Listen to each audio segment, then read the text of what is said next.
Alexander Ramsey Nininger, Jr. was a second lieutenant of the Philippine Scouts who received the Medal of Honor during World War II. Biography. Nininger, nicknamed Sandy, was born in Gainesville, Georgia in 1918. He attended the United States Military Academy and graduated in May 1941.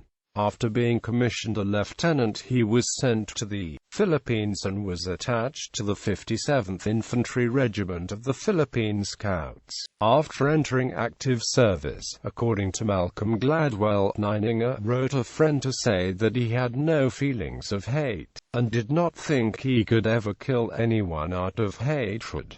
He had none of the swagger of the natural warrior. He worked hard and had a strong sense of duty. Nininger loved to draw pictures. During the first month of the Japanese invasion of the Philippines, Nininger's unit helped prepare American defenses in Bataan. After the Japanese launched their assault on Bataan, Nininger voluntarily joined another company because his unit was not yet engaged in combat. Nininger was killed in action near Ibuque, Bataan on January 12, 1942. He was posthumously awarded the Medal of Honor for leading an assault on Japanese positions. He was the first American Army soldier to be so honored in the Second World War. He is buried in St. Dominic Parish Church Cemetery at Ibuque, Bataan. He is also commemorated with cenotaph memorials at ABMC Cemetery at Manila and in Arlington National Cemetery. Medal of Honor Citation. Rank and Organization: Second Lieutenant, 57th Infantry, Philippine Scouts, U.S. Army. Place and date: near Ibuque, Bataan, Philippine Islands, January 12, 1942. Entered service at Fort Lauderdale, Florida. Born Gainesville, Georgia. Citation: for conspicuous gallantry and intrepidity above and beyond the call of duty in action with the enemy near Ibuque, Bataan, Philippine Islands, on the 12th of January 1942. This officer, though assigned to another company not then engaged in combat, voluntarily attached himself to Company K, same regiment, while that unit was being attacked by enemy force superior in firepower. Enemy snipers in trees and foxholes had stopped to counterattack to regain part of position.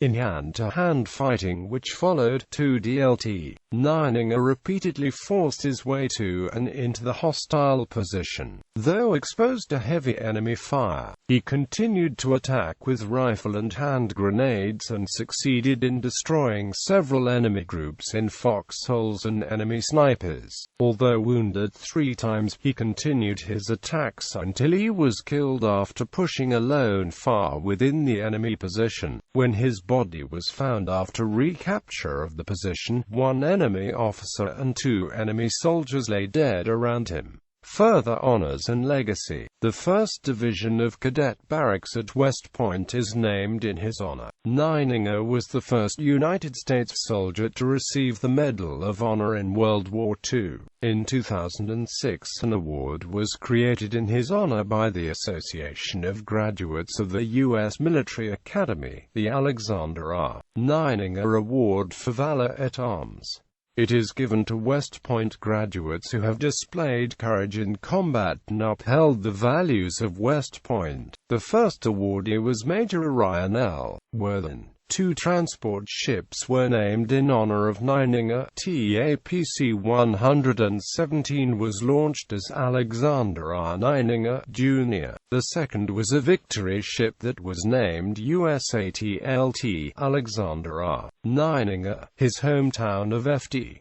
Lauderdale, Florida also erected a statue in his honor. Alexander Sandy Nininger State Veterans Nursing Home is in Pembroke Pines, Florida, near Ft. Lauderdale, a rifle range at the infantry school, Fort Benning, Georgia. Nininger Range is named in remembrance of Alexander Nininger. As a high school student, Nininger was a member of Key Club International, and annually that organization awards the Sandy Nininger Award to high school seniors throughout America who exemplify his character. When a Key Club was organized at Fort Lauderdale High School in January 1936, Sandy Nininger became a charter member. He showed the same dedication to his work at the time as he would later show in battle. The school's athletic program had deteriorated and only 15 candidates went out for the school football team. Home games seldom attracted more than 100 spectators. Sandy decided to change the situation, and as chairman of his Key Club's entertainment committee, he arranged a dinner at the school cafeteria to which the town's businessmen were invited. The Key Clubbers asked for help to improve athletics in their community, and within a few weeks had the backing of the people of Fort Lauderdale. The city sold the school board a tract of land 2 blocks long and 1 block wide.